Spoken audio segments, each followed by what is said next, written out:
श्री आदिनाथाय नमः। भक्तामरे प्रणतमौलिमणि प्रभाण मुद्योतकं दलितपापतमो वितानं सम्यक् प्रणम्य जनपादयुगं युगादा वालम्बनं भवजले पततां जनानां यः संस्तुतः सकलवाङ्मय तत्त्वबोधा दुद्भूतबुद्धिपटुभिः सुरलोकनाथैः स्तोत्रैर्जगत्त्रितयचेत्तहरैरुदारैः स्तोष्यैकिलाहमपि तं प्रथमं जिनेन्द्रं बुद्ध्या विनापि विबुधार्चितपादपीठ स्तोतुं समुद्यतमतिर्विगततपोऽहं बालं विहाय जलसंस्थितमेन्दुबिम्ब मन्ये क इच्छति जनः सहसा ग्रहीतुं वक्तुं गुणान् गुणसमुद्रशशाङ्ककान्तान् कस्ते क्षमः सुरगुरुप्रतिमोऽपि बुद्ध्या कल्पान्तकालपवनोदत न कृचक्रं को वा तरीतुमलमम्बुनिधिं भुजाभ्यां सोऽहं तथापि तव भक्तिवशान्मुनीश क्रतुं स्वं विगतशक्तिरपि प्रवृत्तः प्रीत्यात्मवीर्यमविचार्य मृगीमृगेन्द्रं नाभ्येति किं निजशिशोः परिपालनार्थम् अल्पश्रुतं श्रुतवतां परिहासधाम त्वद्भक्तिरेव मुखरीकुरुते बलान् यत्कोकिलः किल मधौ मधुरं विरोति तच्चाम्रचारु कलिकानिकरैकहेतुः त्वत्संस्तवेन भवसन्तति सन्निबद्धं पापं च नाक्षयमुपैति शरीरभाजाम् आक्रान्तलोकमलिनीलमशेषमाशु सूर्यांशु भिन्नमिव शार्वरमन्धकारं मत्वेति नाथ तव संस्तवनं मयेद मारभ्यते तनुधियापि तव प्रभावात् चेतो हरिष्यति सतां नलिनीदलेषु मुक्ताफलदुतिमुपैति ननूदबिन्दुः आस्ताम तव स्वनमस्तसमस्तदोषं त्वत्सङ्कथापि जगतां दुरितान् निहन्ति दूरे सहस्रकिरणः कुरुते प्रभैव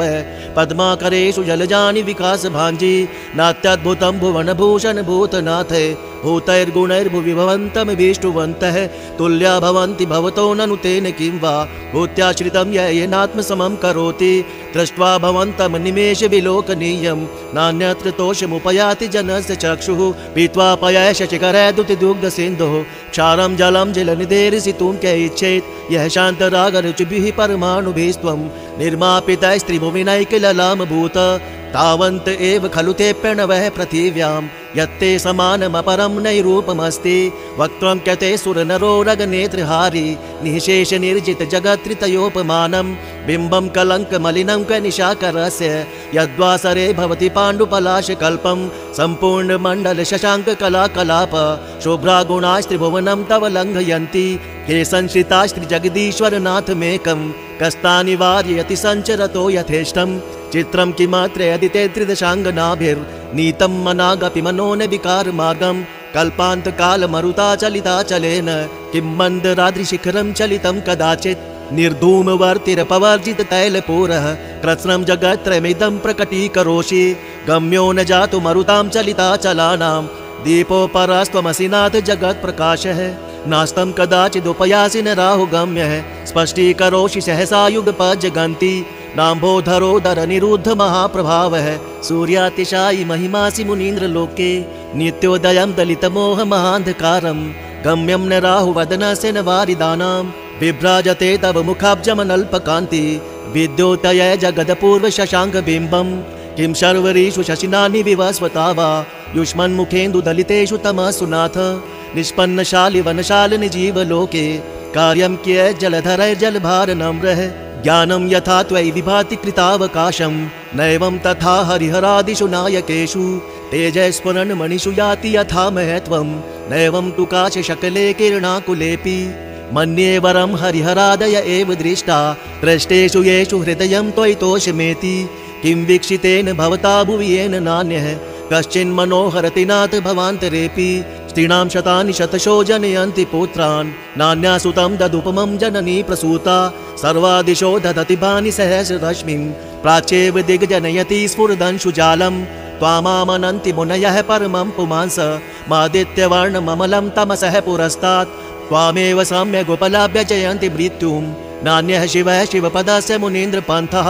त्वां वयं विमुमचिन्तमसङ्ख्यमाज्ञं ब्राह्मणमीश्वरमनन्तमनङ्गकेतुं योगीश्वरं विदितयोगमनेकमेकं ज्ञानस्वरूपममलं प्रवदन्ति सन्तः बुद्धस्त्वमेव विबुधार्चितबुद्धिबोधात् त्वं शङ्करोऽसि भुवनत्रयशङ्करत्वात् धातासि धीरशिवमार्गविधेर्विधानात् वक्तं त्वमेव भगवन् पुरुषोत्तमोऽसि तुभ्यं नमस्ति भुवनार्तिहराय नाथ तुभ्यं नमः क्षितितलामलभूषणाय तुभ्यं नमस्ति जगतः परमेश्वराय तुभ्यं नमो जिनभवो दधिशोषणाय को विस्मयोऽत्र यदि नाम गुणैरशेषे त्वं संस्कृतो निर्वकाशतया मुनीश दोषैरुपात विविधाश्रय जात गर्वे स्वप्नान्तरेऽपि न कदाचिदपेक्षितोऽसि उच्चैरशोकतरु संसितमुन्मयूख मा भाति रूपममलं भवतो नितान्तं स्पष्टोल्लसत किरणमस्ततमो वितानम् बिम्बं रवेरिव पयोधर पार्श्ववर्ति सिंहासने मणिमयूख शिखा विचित्रे विभ्राजते तव वपूकनकावतातं बिम्बं वियद्विलसदंशुलता वितानम् तुङ्गोदयादृशिरशिव सहस्ररश्मिः कुन्दावदात चलचामर चारुशोभम् विभ्राजते तव वपुः कलदौतकान्तम् उद्यच्च शाङ्क शुचि निर्झर वारिधार मुच्यस्तटं सुरगिरेरिव शातकोम्भम् छत्रत्रयं तव विभाति शशाङ्ककान्त मुच्यस्थितं स्थगित भानुकर प्रतापम् मुक्ताफल प्रकर जाल विवृद्ध शोभम् प्रख्यापयति जगतः परमेश्वर त्वम् गम्भीरतार रवपूरित दिग्विभाग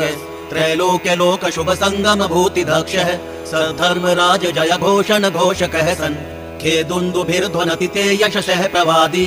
मंदार सुंदर नवेरु सुपारिजात